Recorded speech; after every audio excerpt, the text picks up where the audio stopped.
Selamat malam pemirsa, mari kita menjauh sejenak dari hiruk-pikuk politik. Menjauh dari bermacam polemik. Dengan Pancasila dan Konstitusi sebagai referensi, kita berdiskusi untuk perbaikan negeri.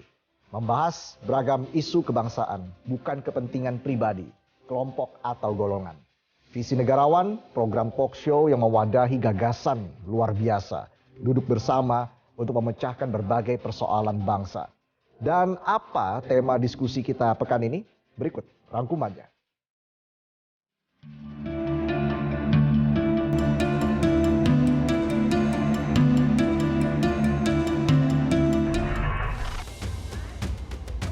Menurut laporan internasional IQ Test 2022, rata-rata skor kecerdasan manusia Indonesia adalah 94. Responden asal Indonesia berada pada urutan 88 dari 125 negara yang mengerjakan tes di situs tersebut. Tercatat, ada 170.000 responden yang berasal dari Indonesia. Kalau data tersebut tidak dipercaya, nah, World Population Review punya data serupa. Tahun ini, skor rata-rata kecerdasan rakyat Indonesia adalah 78,5. Dari 199 negara yang terdaftar, Indonesia berada pada urutan 129. Mencerdaskan kehidupan bangsa menjadi salah satu tujuan Indonesia merdeka. Cita-cita itu bahkan terpatri dalam pembukaan konstitusi.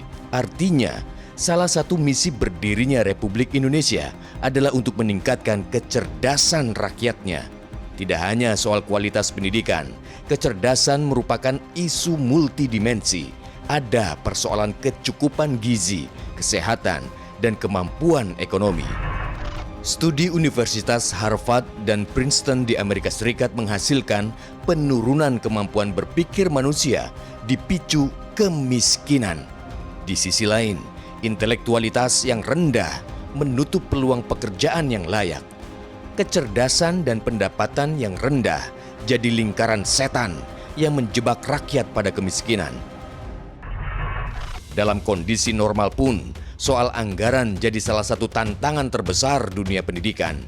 Akibat pandemi, keuangan negara makin tersedot untuk memulihkan kesehatan. Banyak program pemerintah yang ditangguhkan. Narasi lost generation mengemuka, berdampak pada tumbuh kembang anak yang tertinggal dalam proses high order thinking skill. Gizi buruk berdampak pada penurunan kemampuan berpikir cerdas, sehingga dikhawatirkan memicu munculnya keluarga miskin atau kurang sejahtera beberapa dekade ke depan. Kita membutuhkan pemimpin nasional yang mampu menjaga stabilitas politik dan mempunyai kemampuan untuk bangkit pasca pandemi ini. Kita membutuhkan kepemimpinan nasional yang mampu menjaga eksistensi Republik ini di tengah gelombang perubahan dunia yang sedang terjadi.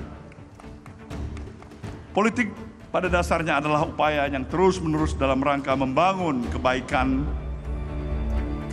kembali di dalam struktur kehidupan kemanusiaan. Soal pendidikan dan soal kecerdasan tak hanya soal produktivitas sumber daya manusia. Rendahnya kualitas sumber daya manusia akan mempengaruhi kualitas pembangunan ideologi, politik, sosial budaya, hingga pertahanan dan keamanan.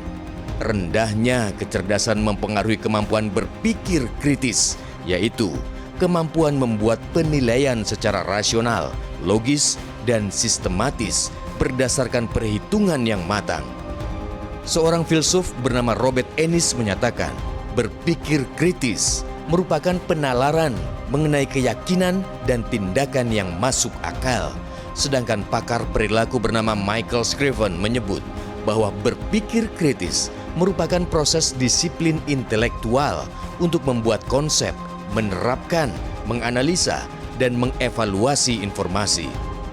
Kemampuan berpikir kritis membantu memahami hubungan logis antara ide, argumen, atau kesalahan dalam penalaran untuk membuat keputusan dengan tepat.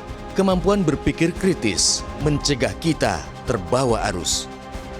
Di tahun politik saat berbagai narasi menyesaki ruang publik, kemampuan berpikir kritis dapat membantu rakyat untuk meneropong kualitas, kapabilitas, dan integritas para kandidat menembus tirai gimik politik.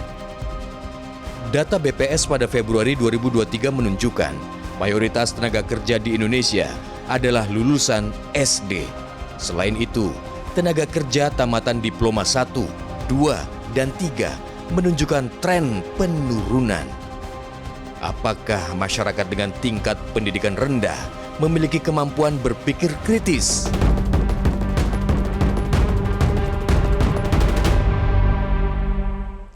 Pemirsa, berbagai data mengenai kecerdasan anak bangsa hasilnya tidak menggembirakan, kalau tidak mau disebut mengecewakan. Selain laporan internasional IQ Test dan World Population Review, ada pula data Program for International Student Assessment atau PISA. Menurut rilis PISA 2022 pada 5 Desember lalu, Indonesia berada di peringkat 68 dari 81 negara yang mengikuti survei. PISA tidak hanya mengukur capaian akademis, tetapi juga untuk memberi gambaran holistik tentang kekuatan dan kelemahan sistem pendidikan. Bangsa cerdas berpikir bernas adalah tema diskusi kita malam ini. Kita tidak membahas mengenai pendidikan sebagai sistem yang memproduksi tenaga kerja terampil, tapi mengenai esensi pendidikan, pembangunan karakter, menciptakan generasi yang cerdas secara intelektual, emosional, dan spiritual.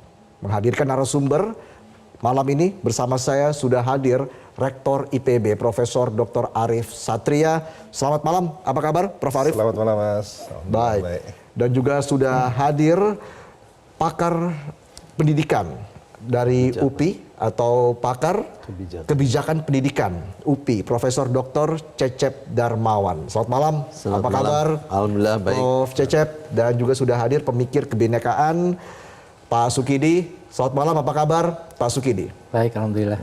Kita akan berdiskusi terkait dengan tema kita hari ini, tapi usai jeda pemirsa, tetaplah bersama kami di Visi Negarawan.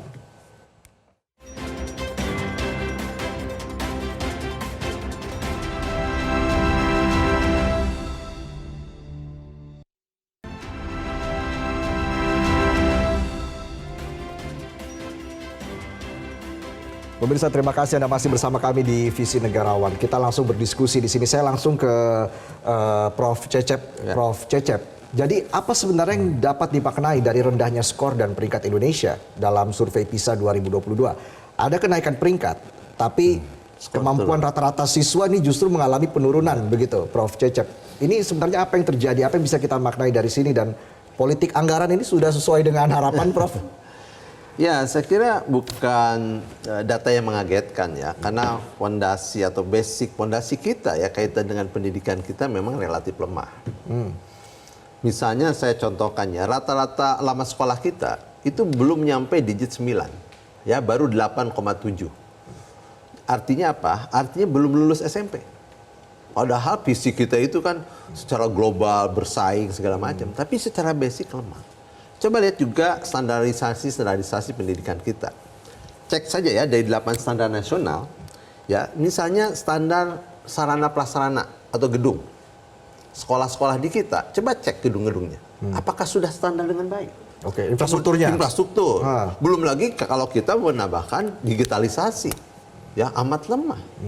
Jadi sebenarnya angka-angka PISA itu memang mencerminkan wajah kita, pendidikan kita, ya yang belum sepenuhnya bisa meningkat gitu. Karena basicnya tidak diperbaiki dengan baik. Dari mulai standarisasi, tadi juga anggaran, coba kita buka. Nanti Prof. Arief ya, Prof. Sugidi, kita bicara 20% pendidikan itu semestinya kan diperuntukkan untuk biaya investasi dan operasional semata. Tapi nyatanya kan tidak. Ya, di mana-mana 20%, minimal 20% itu ya, dana pendidikan itu terbagi dalam hampir sebagian besar di kementerian-kementerian yang pakai nomenklatur pendidikan. Sementara yang masuk ke sekolah, ke kampus, ya saya punya hitungan itu kurang dari 10%. Mana bisa kita mengejar ketertinggalan dengan negara lain? Makanya misalnya tadi tingkat PISA itu merorot, ya itu sebuah keniscayaan. Karena memang basicnya tidak diperbaiki dengan baik. Jadi poin 8,7 itu artinya tidak sampai 3 SMP, kelas 3 SMP begitu ya? Iya, belum lulus SMP. Belum lulus SMP, belum ya. SMP. Jadi ini kan berat. Makanya siapapun nanti presiden yang terpilih, Mendikbud yang nanti ke depan siapa gitu ya. Yang harus diperbaiki itu adalah basic dari pendidikan kita. Ya, supaya ini baik, sistem pendidikannya diperbaiki. Ya, nggak seperti sekarang. Undang-undang Sisdiknas hari ini itu lebih dominan kepada sektor atau dimensi pendidikan formal. Sementara pendidikan itu kan harusnya tribusat pendidikan. Kayak kata Ki Hajar Dewantara, yaitu formal, informal, dan non formal. Nah, sayangnya kita itu punya undang-undang Sisdiknas, tapi di dalamnya belum menjadi sebuah sistem. Sehingga keluarlah undang-undang yang lain yang kaitan dengan pendidikan. Nah, yang ketiga, inkonsistensi terjadi di kita itu. Makanya sering kebijakan kita itu hanya ganti huruf. SMA, SMU, balik lagi SMA. Berapa biaya yang harus gonta-ganti huruf itu? Ya, sementara tidak memperbaiki substansi. Belum lagi bicara kurikulum.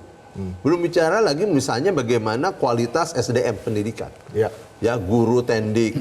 Bagaimana pembenahan lembaga-lembaga pendidikan tinggi yang ngurus tentang keguruan, LPTK. Itu juga problem yang harus diperbaiki. Bagaimana memeratakan juga implementasi dari kurikulum tadi. Betul, terjadi disparitas antar daerah, antar kabupaten, kota, provinsi, itu terjadi di kita.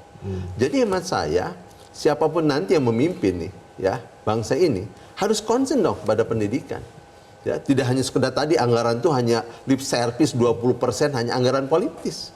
Tapi substansinya kepada operasional dan investasi itu saya punya hitungan kurang dari 20%.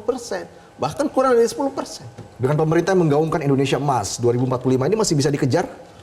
Saya kira nanti ini momentum baik. 2024 itu menyiapkan naskah untuk 2025-2045. Apa? RPJP. Nah, ini jangan sampai salah atau misleading dalam penyusunan agenda-agenda 20 tahun RPJP ini.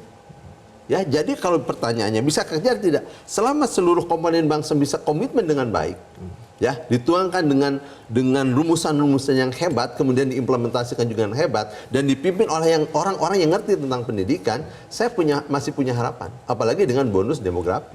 Jadi hari ini nih ditentukan, ya, pemilu, pilpres gitu, ya, pileg di dalamnya, pilkada, dan kemudian nanti rangkaian RPJP itu adalah bagian-bagian penting menentukan bangsa kita ke depan. Oke, baik, saya langsung ke Prof. Arief. Kalau begitu Prof. Arief, Anda kan juga kerap menyinggung ini pentingnya inovasi, pentingnya riset. Faktanya bangsa kita tertinggal baik itu dari jumlah paten dan juga sebagainya ini. Strategi pembangunan ini apakah sudah mendukung kampus sebagai pusat inovasi dan juga riset dari pengalaman Anda sejauh ini, Prof? Jadi sekarang skor Global Innovation Index kita adalah 61. Sebelumnya 75. Jadi memang ada peningkatan ya. Itu ada ukuran-ukuran bagaimana kinerja inovasi kita dibandingkan negara-negara lain. Nah, salah satu komponen yang membuat peningkatan itu adalah kemampuan hilirisasi inovasi, di mana inovasi-inovasi itu terserap oleh industri. Dan menurut saya dalam aspek ini kita ada kemajuan. Dan ini memang kebijakan matching fund dilakukan oleh kementerian menurut saya efektif. Ya. Dan memang tugas perguruan tinggi salah satunya adalah menghasilkan inovasi-inovasi yang memang kemudian bisa dimanfaatkan untuk pengembangan masyarakat, untuk kemajuan industri, maupun untuk policy brief, dan menurut saya itu sangat penting sekali. Namun kalau persoalannya adalah ketika kita bicara inovasi, kita bicara hulunya dulu juga, yaitu riset. Tanpa riset yang berkualitas, maka inovasi sulit untuk bisa berkualitas. Nah, untuk riset berkualitas butuh budget yang besar. Saat ini anggaran kita kan dari PDB baru 0,3%. Bandingkan dengan Korea Selatan di atas 4%. Memang India sama kita kurang lebih sama, 0,6% ya. Tapi kalau kita lihat Tiongkok 3%. Artinya kita bandingkan Indonesia dengan Singapura tidak apple to apple. Karena faktor demografis, jumlah penduduk kita yang sangat besar, itu mengelolanya kira-kira mirip dengan mengelola India, mengelola Brazil, ya, China, dan Rusia. Itu mirip-mirip lah. Tapi kalau dengan Singapura, dengan negara-negara yang penduduknya cuma 10 juta, itu kan sekelas Bogor, Jakarta saja. Selatan, ya. Okay. Nah, oleh karena itu, menurut saya, apa yang dilakukan oleh pemerintah saat ini dalam hal inovasi sudah efektif. Tapi dalam hal untuk riset, inilah saya PR besar. Bagaimana riset kita ini harus benar-benar membutuhkan investasi yang besar, termasuk dalamnya riset oleh swasta. Di mana data itu menunjukkan bahwa riset swasta kita baru kontribusi 12%. Bandingkan dengan lagi-lagi kalau Korea Selatan 77%. Tiongkok juga sama sekitar 70%. Sangat jauh ya. Artinya apa? Memang constraint budget APBN ya mestinya bisa dikompensasi oleh industri. Jadi industri yang tumbuh besar umumnya industri yang memiliki R&D yang kuat. Nah, ini sekaligus menggambarkan rendahnya share budget riset oleh swasta itu menggambarkan kualitas industri kita. Jadi sebenarnya itu ada korelasi antara Global Innovation Index ya dengan anggaran riset, dengan anggaran proporsi swasta ya, itu sekaligus menggambarkan level industri kita. Nah, sehingga saya kira itulah yang harus kita cermati bahwa mau tidak mau memang ya inovasi harus digenjot karena hasil uji korelasi yang kita lakukan ternyata skor Global Innovation Index itu berkorelasi positif dengan GDP per kapita per tahun. Artinya negara yang memiliki tingkat ekonomi yang tinggi dengan GDP per kapita per tahun itu hampir pasti Global Innovation Index-nya tinggi juga. Jadi sebenarnya Global Innovation Index menggambarkan realitas ekonomi. Nah, sehingga kalau Global Innovation Index kita ranking 61, PISA rankingnya juga kira-kira masih pada level itu, memang itu menggambarkan level development kita, level pembangunan kita. Kalau ranking perguruan tinggi Indonesia di dunia juga masih segitu, masih 200-an, 300-an, memang level kita masih segitu. Nah, sehingga memang antar indikator-indikator itu punya korelasi, ya. Jadi kita tidak bisa menyalahkan kenapa ranking Anda tidak naik-naik. Yang lain juga sama, Human Development Index kita, PISA kita, ya. Global Innovation Index kita semuanya level kita tuh masih di 70 besar lah bisa dibilang. Ya kira-kira segitu. Nah, karena itu kalau makanya perlu dipikirkan adalah faktor pengungkitnya apa nih untuk bisa mengungkit level pembangunan kita. Nah, kata kunci adalah memang SDM dan inovasi. Begitu kemampuan SDM kualitasnya cukup kuat untuk bisa mendongkrak inovasi, itu adalah faktor pengungkit utama. Sehingga investasi di sini memang harus besar. Sebelum kita melanjutkan diskusi kita, Prof. Arief, kita melakukan jejak pendapat sederhana melalui media sosial. Dan kita lihat berikut ini dengan pertanyaan, apakah sistem pendidikan sudah mencerdaskan rakyat? Yang mengatakan belum 81%, sementara yang mengatakan sudah hanya 19%. Benar itu. Iya, dan hasilnya mayoritas responden sepakat pendidikan kita memang belum mencerdaskan rakyat.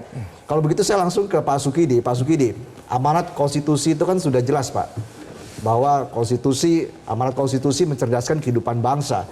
Bagaimana posisi pelaksanaan amanat itu hingga hari ini? Pemimpin tidak menunaikan janji kemerdekaan. Mereka sengaja mengkhianati janji kemerdekaan untuk mencerdaskan kehidupan bangsa. Sengaja ini maksudnya apa? Sengaja karena pertama pemimpin tidak memberikan pembaruan yang cukup besar dalam bidang pendidikan. Karena pendidikan itu adalah salah satu instrumen untuk mencerdaskan kehidupan bangsa.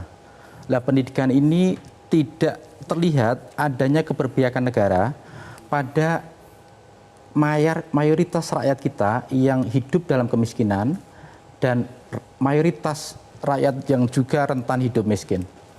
Karena itu saya kira alasan pertama kenapa kecerdasan kita rendah itu karena itu korelasi dengan rakyat yang hidup dalam kemiskinan 25 juta lebih, dan ekonomi dari mayoritas rakyat kita itu relatif tidak secure, tidak aman. Artinya apa? Artinya kalau ada goncangan ekonomi maka mereka rentan pada jatuh miskin. Jadi perlu dilihat bahwa kenapa kecerdasan kita tidak mengalami kenaikan yang signifikan karena memang rakyat kita potretnya miskin. Itu pertama. Jadi harus dibaca bahwa kecerdasan itu berbanding lurus dengan potret masyarakat kita yang tertinggal, yang miskin, yang mengalami stunting, yang mengalami keterbelakangan di bidang pendidikan. Itu pertama. Yang kedua, yang tak kalah pentingnya adalah pemerintah itu tidak melakukan investasi yang cukup besar dalam bidang human capital. Human capital ini saya ingin fokus pada 3 hal, yaitu adalah pada pendidikan, yang kedua pada infrastruktur kesehatan, yang ketiga pada penghidupan yang layak. Inilah elemen dari apa yang oleh Oxford sebut sebagai kemiskinan multidimensional. Jadi selama ini pemerintah keliru untuk mengukur kemiskinan hanya dari aspek pendapatan, hanya dari aspek kemiskinan moneter saja. Nah, Oxford dan UNDP sebenarnya memperkenalkan satu pendekatan baru untuk melihat kemiskinan dari aspek yang lebih kompleks, yang lebih multidimensional, yaitu adalah terkait bagaimana orang miskin itu harus diberikan akses pada kesehatan, pada pendidikan, dan pada penghidupan yang layak. Nah, pada aspek kemiskinan yang multidimensional adalah pemerintah abai.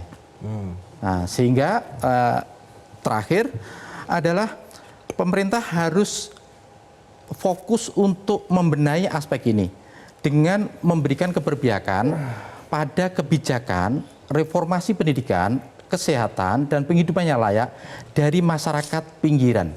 Karena itu melihat Indonesia adalah harus dilihat dari pinggir dulu. Jadi kalau kita melihat Indonesia dari pinggir, kita melihat potret Indonesia yang compang-camping, infrastruktur pendidikan yang buruk, rakyat yang unskilled laborers, mereka yang tidak punya keterampilan yang memadai, entah hanya sebagai buruh, petani, nelayan, dan pekerja di pabrik misalnya. Nah, ini mereka yang hanya punya skill yang cukup rendah, otomatis dengan pendapatan yang rendah. Karena itu kita menuntut pemerintah untuk memberikan keberpihakan secara menyeluruh, secara penuh, secara merata kepada mereka yang tertinggal, yang tidak selama ini tidak diperhatikan secara memadai oleh pemerintah. Baik, kita akan melihat jejak pendapat atau polling selanjutnya. Pemirsa, kita lihat grafis yang berikut ini. Apakah pemerintah sudah sukses mencerdaskan kehidupan bangsa? Jejak pendapat serupa menghasilkan mayoritas responden menilai pemerintah belum sukses mencerdaskan bangsa. Yang mengatakan itu 75% begitu. Yang mengatakan sudah hanya 25%. Prof. Arief, menarik tadi disinggung soal stunting, infrastruktur kesehatan. Artinya memang ini pengaruhnya juga cukup besar, Prof. Arief, dalam menghambat kemajuan pendidikan kita. Gizi buruk di sana. Betul. Ini sebenarnya gambarannya seperti apa, Prof? Jadi kecerdasan manusia itu sangat tergantung dari asupan makanan juga. Jadi faktor gizi sangat menentukan. Misalnya gini, hasil survei yang pernah dilakukan tentang sarapan. 50% anak-anak SD, itu ada survei menyebutkan, itu tidak sarapan pagi. Tidak sarapan pagi itu hasil penelitian menunjukkan berdampak pada kemampuan berpikir matematis, kemampuan menghafal, konsentrasi pada saat belajar.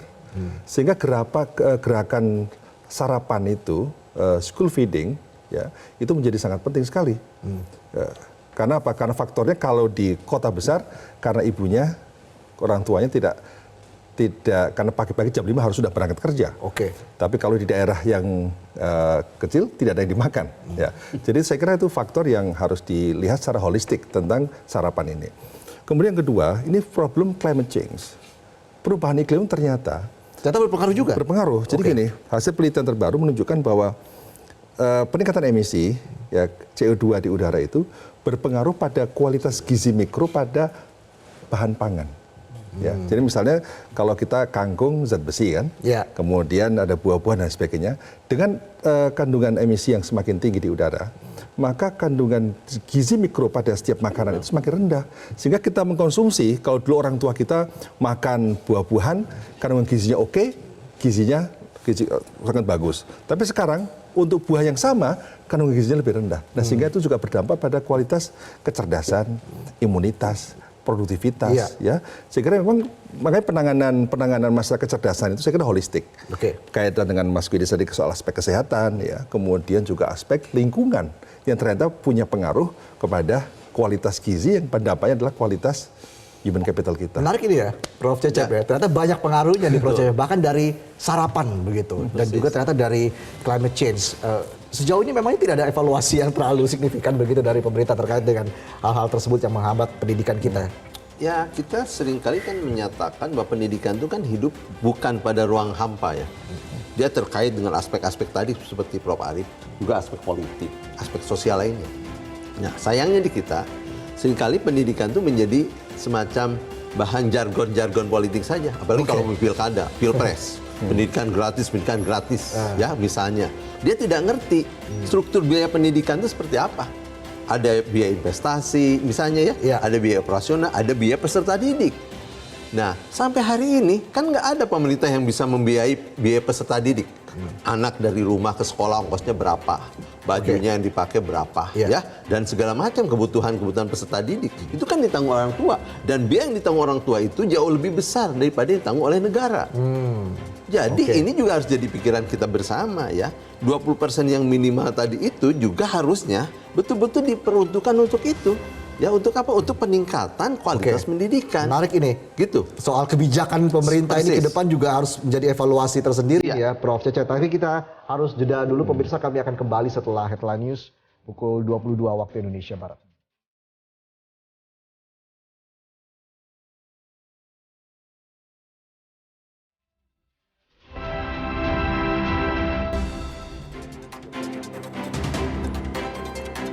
Pemirsa, kita akan melanjutkan diskusi kita dan saya akan langsung ke Prof. Cecep. Prof. Cecep, ini kan kalau kita bicara soal dunia pendidikan bisa dibilang banyak warnanya. Ganti menteri, ganti sistem. Dulu kita mengenal ada kurikulum 2013, lalu juga kurikulum Merdeka ya. Begitu, ini kebijakan pendidikan saat ini sudah tepat atau seperti apa sih masalahnya?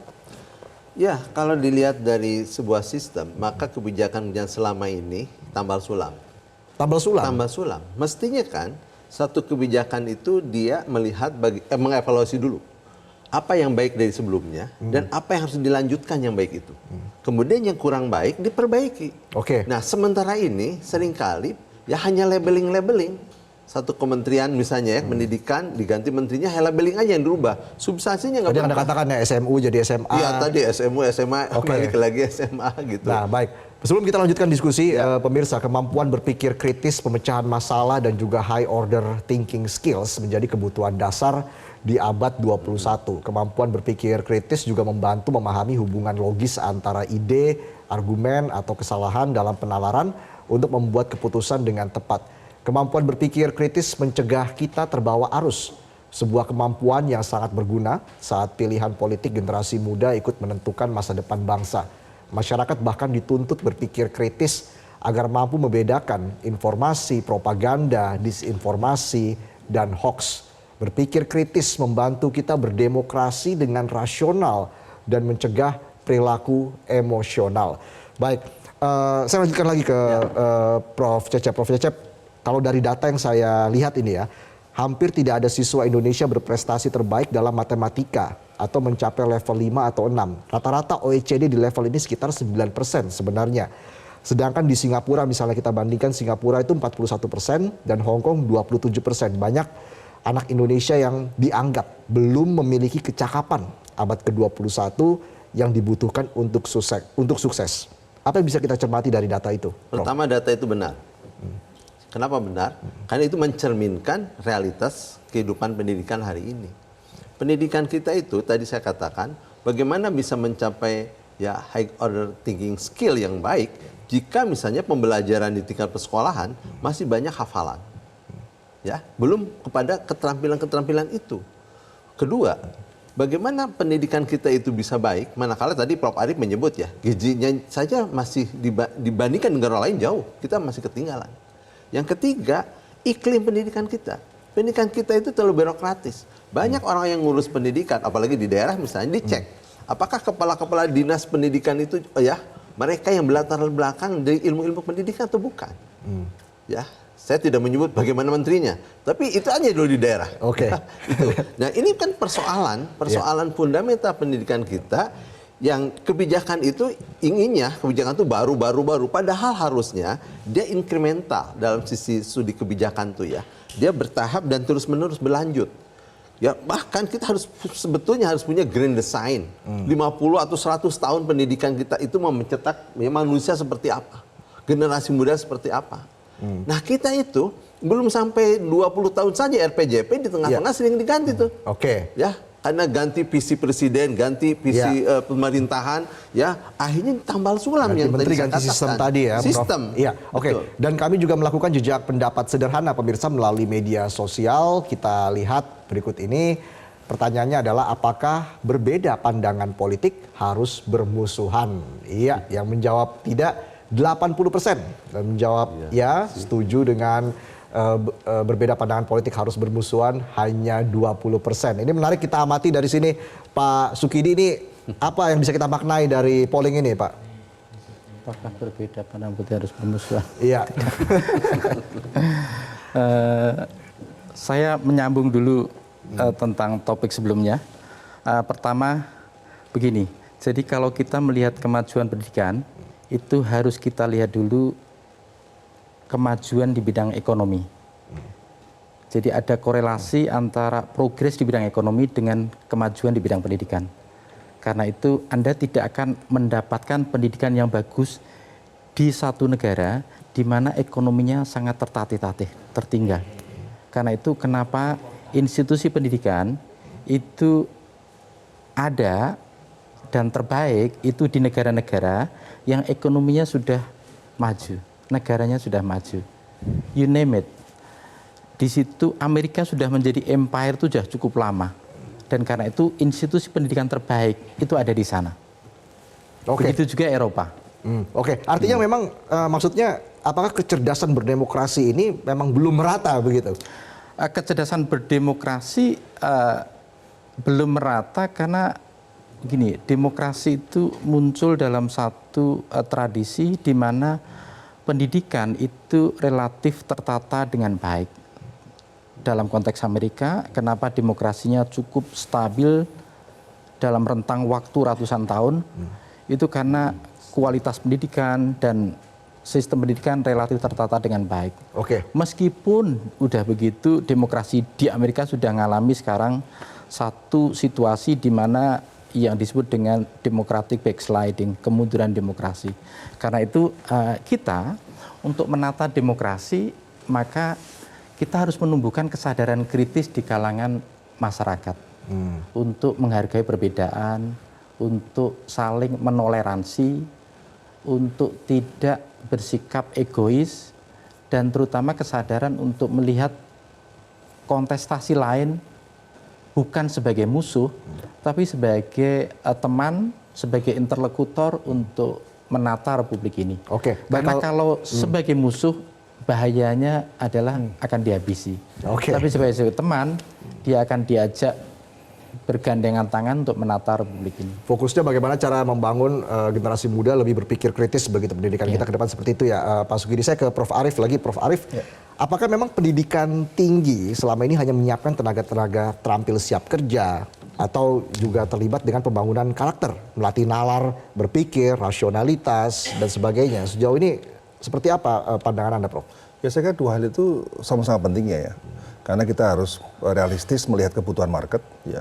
Kemudian pada saat yang sama ada kebutuhan membekali anak didik kita dengan bekal life skill yang baik, karakter yang baik, dan juga memiliki cara berpikir yang baik. Kan yang membedakan level pendidikan itu pada cara berpikir, dan juga pada sikap dan sebagainya. Orang memiliki cara berpikir, nah problemnya di negara-negara maju, masalah cara berpikir ini sudah diselesaikan sejak SMA. Jadi ketika dia masuk perguruan tinggi, itu soal teknikal aja, soal pengetahuan, tapi soal karakter, soal cara berpikir sudah selesai di pendidikan dasar menengah. Nah inilah kita ada perbedaan dengan negara lain itu konteksnya adalah konteks tadi kita memang agak terlambat. Nah oleh karena itu sekarang sudah mulai sadar bahwa pendidikan dasar menengah ya itu sudah mulai dibangun soal karakter, soal cara berpikir ya, soal kematangan dan sebagainya. Nah sehingga ketika sudah masuk pendidikan tinggi hal itu sudah tidak perlu disentuh lagi. Nah sekarang itu memang kan dulu pernah dipisah ya antara Ristek Dikti dengan Kemendikbud ya. Nah sehingga memang sambungan pola pendidikan dari dasar sampai pendidikan tinggi harusnya kan menyatu memang ya. Nah oleh karena itu saya kira perlu ada langkah-langkah yang sangat serius untuk terus mengawal bahwa pendidikan kita itulah pendidikan untuk menjadikan mereka sebagai seorang yang untuk bekal hidup ya. Sehingga memang filsafatnya Ki Hajar Dewantara menjadi penting bahwa pembelajar sejati adalah yang menjadikan setiap rumah adalah sekolah, menjadikan setiap orang adalah guru. Itulah hakikat pendidikan. Oleh karena itu orang yang kita harapkan hari ini sebenarnya adalah orang yang akan menjadi learner, pembelajar ya. Karena apa? Karena dunia berubah sangat-sangat cepat. Ketika dunia berubah sangat cepat, yang diperlukan sebenarnya bukan kemampuan teknikal, tapi kemampuan beradaptasi, kemampuan belajar. Hari ini saya belajar mesin 3 tak ya. Begitu masuk dunia industri 5 tahun lagi sudah sekian, sudah berbeda total. Itu kalau kita hanya berpangku pada hanya keterampilan dan kompetensi, itu akan hilang. Apalagi studi LinkedIn Learning yang terbaru, dia mengatakan bahwa kompetensi itu dalam 5 tahun itu yang relevan tinggal 60%. Jadi kalau kita membekali mahasiswa tahun ini, ya 100 kompetensi, kemudian begitu dia lulus tinggal 66 yang masih relevan. Artinya, kan diperlukan kemampuan orang semangat belajar untuk reskilling, untuk upskilling. Itulah bagian dari proses untuk beradaptasi terhadap perubahan. Karena memang yang kita hadapi adalah disruption, perubahan yang memang diperlukan kemampuan kita untuk belajar cepat. Jadi sekarang bukan lagi kemampuan belajar, tapi learning agility. Jadi learning agility, sehingga kompetisi masa depan antara kita dengan bangsa lain sebenarnya adalah competition of learning, competition of agility of learning. Jadi kemampuan kecepatan belajar kita itu menjadi sangat penting. Nah, sehingga mentalitas mencetak calon-calon pembelajar itulah yang mestinya menjadi salah satu fokus dari proses reformasi pendidikan kita. Mencetak orang-orang menjadi pembelajar.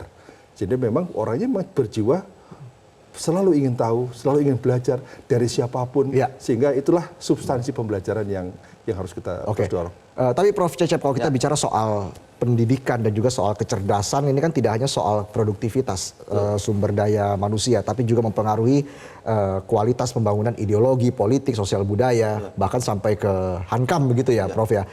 Sebenarnya pembuat kebijakan ini sudah punya pemahaman tidak dengan hal ini? Semestinya begitu. Semestinya begitu, artinya belum? Begitu. Nah, ini ya pertanyaannya menarik. Ketika bicara pendidikan itu tadi saya katakan dia hidup bukan ada dalam ruang hampa ya.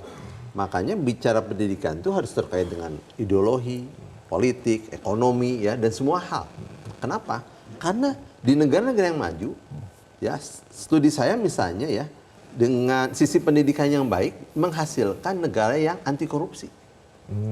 Ya, dicek tuh 10 negara bersih ya dari korupsi dengan sistem pendidikannya. Ternyata sistemnya yang baik.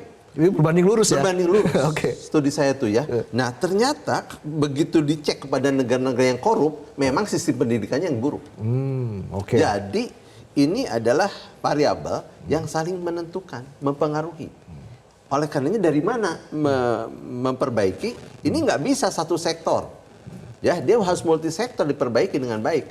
Makanya yang memahami tentang pendidikan itu, dia juga harus memahami aspek-aspek lain sehingga pendidikan itu menjadi inti ya pergerakan kemajuan pembangunan. Mencerdaskan kehidupan bangsa itu sudah tepat para pendiri bangsa mendudukan pada kalimat pertama tuh ya. Bagaimana mencerdaskan kehidupan bangsa. Ya, artinya apa? Seluruh aspek kehidupan lain itu ya diawali dulu mencerdaskan kehidupan bangsa. Kalau aspek pendidikannya diperbaiki, nanti aspek-aspek lain insya Allah akan baik. Tapi kalau ini diabaikan, ya inti dari pembangunan ini diabaikan, ya tunggu kehancurannya. Baik.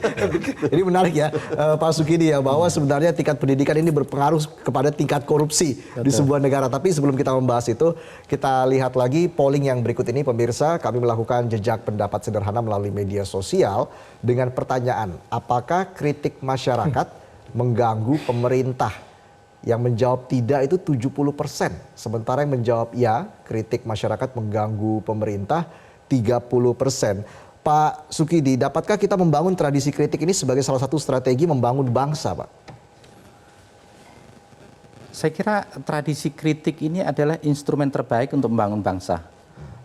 Terutama karena apa? Karena kita hidup dalam satu tirani, di mana kekuatan dan kekuasaan itu terkonsentrasi pada seorang tiran, dan kekuasaan-kekuasaan lain menjadi terpusat pada satu tiran.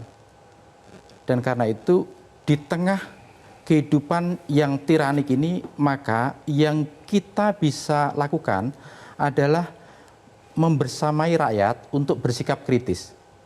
Karena apa? Karena lembaga perwakilan sudah tumpul, sekedar menjadi stempel pada kekuasaan yang pongah. Lembaga lain tidak bersikap kritis pada kekuasaan yang pongah, dan karena itu kita hanya bisa berharap pada tradisi kritis yang bisa tumbuh dari kalangan terdidik dan terutama dari rakyat kebanyakan agar saatnya terbangun untuk berjuang bersama melawan tirani kekuasaan. Tirani ini harus dilawan dan harus dihentikan, karena hanya dengan cara itu kita bisa terselamatkan dari kematian demokrasi. Jika tak satu pun di antara kita berani mati demi kebebasan, maka kita akan hidup di dalam tirani. Itu kata Profesor Timothy Snyder dari Universitas Yale di Amerika. Kalau begitu saya langsung ke Prof. Arief nih, karena Prof. Arief ini kan banyak kritik dari mahasiswa terkait manuver politik begitu pengelolaan negara, terutama di tingkat tertinggi pemerintahan. Ini apakah menumbuhkan sikap kritis berdampak positif terhadap pembangunan karakter? Ya saya kira itu bagian dari critical thinking, sebuah kompetensi yang harus dibangun ya. Dan itu saya kira sangat bagus sekali dalam proses konstruksi pembangunan kita ke depan. Maka memang masukan-masukan terhadap kritik dari kalangan mahasiswa, apalagi kalau orang kampus yang memiliki kebebasan di berakademik, di mana suara-suara berbasis pada hati nurani, suara-suara berbasis pada evidence dan data, inilah yang saya kira harus terus disuarakan. Kenapa? Karena memang saya kira sangat penting sekali untuk terus melakukan proses demokrasi berbasis pada check and balance. Jadi demokrasi akan sangat baik kalau ada terjadi check and balance. Nah, tapi proses kritik yang harus dibangun adalah memang kritik yang matang, yang dewasa, yang berbasis pada tadi, pada evidence, pada data, pada logik ya. Dan itu sesuatu yang mendidik gitu loh. Sesuatu yang sangat konstruktif ya. Tapi membangun tradisi kritis di kampus itu bagaimana, Prof?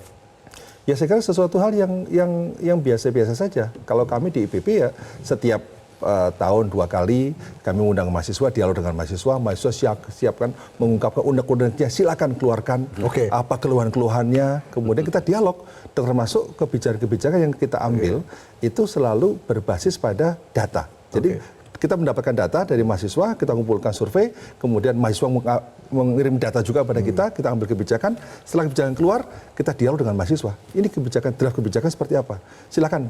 Nah, kita adu data. Jadi dialog dengan mahasiswa ini termasuk rektor dikritik juga? Oh, satu hal yang biasa saja. Dan itu adalah kita dengan mahasiswa adu data. Mahasiswa punya data, kami juga punya data. Nah, kita coba cek sama-sama. Kalau memang mahasiswa lebih akurat, lebih valid, ya kita harus akui, kita harus fair. Nah, oleh karena itu, kita keteladanan dalam menciptakan fairness, ya itu juga sangat penting. Itu bagian dari proses pendidikan. Jadi kalau saya sebagai rektor mengambil kebijakan yang salah, kemudian terus ngotot bahwa ini adalah yang benar, itu tidak mendidik mahasiswa saya, gitu loh. Jadi saya kira hal-hal yang terkait dengan soal itu, faktor keteladanan menjadi penting. Itu keteladanan menjadi bagian dari pendidikan. Ya. Jadi bagaimana kita menghargai kritik, bagaimana kita menghargai suara-suara, apalagi sekarang era medsos, ya, di mana keterbukaan ruang dan channel untuk melakukan kritik semakin luas dibandingkan dengan zaman dulu. Ya, dan sekarang mahasiswa luar biasa, kritik di Twitter, kritik di mana. Saya kira hal yang biasa. Selama itu adalah sesuatu yang tidak merusak martabat, ya, artinya dilakukan dengan baik, data dan sebagainya dan faktual, ya why not, kita harus terima. Jadi banyak kebijakan-kebijakan yang saya ambil itu berbasis dari hasil masukan mahasiswa. Hasil dari kritik mahasiswa. Mahasiswa mengkritik, mengambil masukan, masuk akal, ya kita adopsi, kan gitu. Seperti itu. Anda melihatnya seperti apa, Prof. Cecep? Dunia pendidikan mengenal kritik ini kan sebagai evaluasi begitu ya, Prof. Cecep. Ini patut diapresiasi atau memang seperti apa dari pandangan Anda? Ya saya kira kampus hari ini lebih banyak menghasilkan pabrik gelar, ya, daripada manusia-manusia berpikir. Hari ini kritik saya begitu. Kenapa? Karena banyak persoalan-persoalan realitas di masyarakat yang tidak begitu dominan, ya, dapat dukungan dari warga kampus hari ini. Bagaimana masalah politik, bagaimana masalah ekonomi. Jadi kampus hari ini hanya banyak melahirkan manusia-manusia penghafal, manusia-manusia pekerja daripada manusia-manusia berpikir. Coba kita aja kesulitan sekarang. Mau mencari pemimpin-pemimpin yang hebat itu seperti apa? Kampus kan harus menyediakan. Dulu kampus melahirkan Bung Karno misalnya. Nah, bagaimana sih kampus ini melahirkan kaum-kaum yang berpikir kritis? Toh kekritisan sekarang juga banyak dipolitisasi. Ya, banyak dipersekusi malah. Gitu. Orang-orang kritis. Coba lihat hari ini. Faktanya begitu. Apa Anda lihat seperti itu, Pak Sukidi? Kampus saat ini lebih banyak sebagai pabrik gelar saja begitu, Prof. Pak Sukidi. Ada Profesor Zaini dari Universitas Islam Indonesia. pernah mengatakan bahwa saking sepinya kampus, dia memberikan metafor kampus tak ubahnya seperti kuburan. Karena tidak ada suara-suara kritis yang datang dari kampus ketika situasi kebangsaan dalam situasi genting. Nah, saya kira apa yang disampaikan Prof. Zaini itu memperoleh relevansinya pada hari-hari ini. Justru ketika kampus itu layaknya kuburan, mingkem, tidak bersuara, ketika etika sedang dirobek-robek, ketika konstitusi sedang diinjak-injak, ketika nepotisme sedang dipertontonkan, dan ketika bangsa secara umum sedang dalam titik terendah dalam kehidupan keindonesiaan. Karena itu ini saatnya untuk membangunkan kembali tanggung jawab intelektual masyarakat kampus untuk berperan aktif dalam menumbuhkan pertama tradisi kritisisme, bukan hanya di kalangan internal kampus, tapi juga tanggung jawab kritis terhadap masalah-masalah keindonesiaan. Itu pertama. Yang kedua, yang tak kalah pentingnya adalah menagih tanggung jawab moral dan intelektual mereka untuk terlibat dalam memproyeksikan Indonesia ke depan. Karena mereka adalah bagian dari kelompok intelektual yang punya gagasan cemerlang untuk menata Republik Indonesia ke depan. Tanpa keterlibatan masyarakat kampus, maka Indonesia akan berada di persimpangan jalan. Karena apa? Karena kualitas mereka betul-betul sangat diharapkan untuk menata Indonesia ke depan. Tanpa itu kita akan tertatih-tatih dan semakin tertinggal jauh dengan negara-negara maju. Oke, itu tadi poin yang disampaikan oleh Pak Sukidi ya. Saya minta pendapat Anda, Prof. Cecep. Ya. Ini apakah memang seperti itu kondisinya tadi kalau Pak Sukidi kan mengatakannya, mengutip tadi ya, ini sedikit lebih ekstrim begitu ya, seperti kuburan. Ini bagaimana Prof. Cecep menanggapi hal ini? Ya memang sebetulnya kan suara kampus harusnya menjadi suara rakyat, suara publik. Ya, tapi kampus kan lebih banyak, Prof. Arif cek aja ya, disibukkan oleh Scopus. Ya, banyak jadi intelektual individual di kampus itu hari ini. Ya, daripada dia sebagai cendekiawan. Oke. Ya, padahal harusnya kan kampus dengan tridharma, gitu ya, pengabdian masyarakatnya harusnya dominan di situ. Bagaimana riset-risetnya, bagaimana pengajarannya, harusnya begitu. Makanya kalau diperbandingkan kampus-kampus kita dengan di luar, ya kita masih jauh. Oke. Ya, apalagi dari sisi anggaran. Ya. Jadi daya kritis itu bisa lahir manakala kampus menjadi candrah di mukanya pemikiran. Bukan jadi pabrik gerar, ya, bukan kemudian hanya sebagai pelatihan semata. Prof. Arif, tanggapannya Prof? Jadi ada dua hal ya. Yang pertama adalah dunia ketiga dan dunia maju itu berbeda. Dunia maju itu urusan teknokrasi. Kampus itu melahirkan teknokrat, melahirkan peneliti, inovator dan sebagainya. Tapi di dunia ketiga seperti Indonesia, negara sedang berkembang, memang antara teknokrasi dan demokrasi, ini dua hal yang memang harus mendapat perhatian.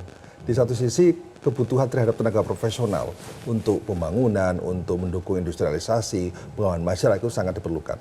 Tapi pada saat yang sama, ketika struktur infrastruktur politik belum semapan negara-negara maju, maka memang ya civil society, media, kampus, ya, dan juga civil society lainnya menjadi kekuatan untuk bisa mengawal proses demokrasi ini bisa lebih matang, lebih berkualitas. Karena demokrasi yang saat ini kita akui kan demokrasi yang masih bersifat prosedural, belum substansial. Sehingga apa? Sehingga memang perdebatan yang muncul dan sebagainya itu perdebatan-perdebatan yang kurang substansial, ya. Dan kematangan demokrasi inilah yang juga menjadi penting kampus untuk turut mewarnai pendidikan politik. Ya. Supaya kualitas demokrasi ini benar-benar bisa terjamin. Karena kita harus akui bahwa kualitas demokrasi kita belum sempurna. Secara teoritik memang butuh 7 pemilu dari pasca reformasi untuk mencapai pada kematangan demokrasi. Sekarang baru 5 kali. Butuh 2 kali pemilu lagi. Kematangan itu akan bisa tercapai. Moga-moga ini hasil proyeksi para peneliti politik ini benar. Ya. Sehingga benar-benar 10 tahun lagi kematangan itu tercapai sehingga demokrasi kita semakin baik. Ya, membangun kritisisme. Kalau demokrasi kita semakin baik akan melahirkan pemimpin-pemimpin yang memang punya tidak hanya sekedar legitimasi, tapi juga punya substansi yang memang sangat penting untuk bekal kemajuan bangsa kita ke depan. Baik, bangun krisisisme tadi dimulai dari kampus ya, tadi dari Prof. Cecep, tapi kita masih akan kembali usai jeda. Pemirsa, tetaplah bersama kami di Visi Negarawan.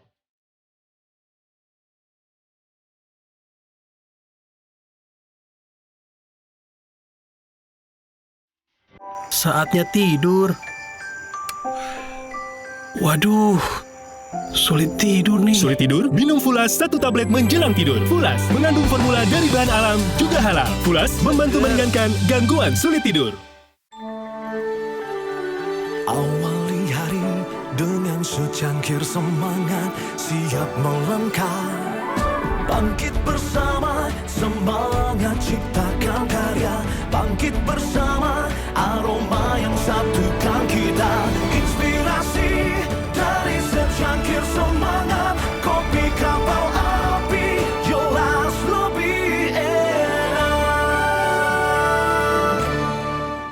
Sabtu ini, perusahaan makanan sehat berbahan dasar sorghum yang affordable. Makanannya sehat, enak. Enteng enak sambalnya, kayaknya di mie ayam juga dapet sih ini kayak. Next time kalau mau makan tanpa ini kayak ada yang aneh. This is tasty, so congratulations, ini enak. Hari ini ingin menobatkan yang menjadi juragan adalah ikuti babak kompetisi batch ke-7 dalam Juragan Zaman Now Season 3, Sabtu 27 Januari jam 9 malam.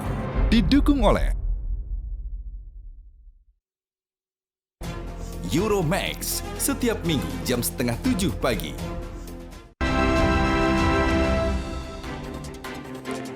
Pemirsa, seorang filsuf bernama Robert Ennis menyatakan berpikir kritis merupakan penalaran mengenai keyakinan dan tindakan yang masuk akal.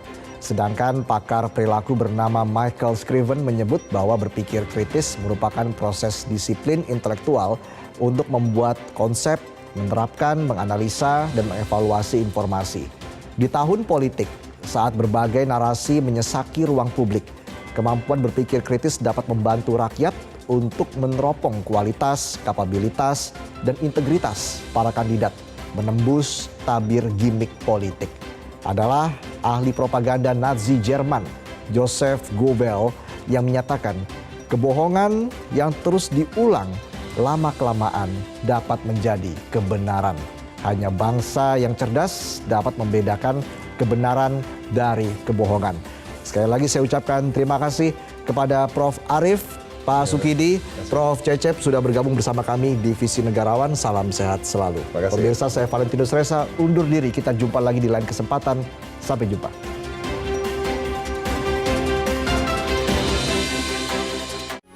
Metro TV.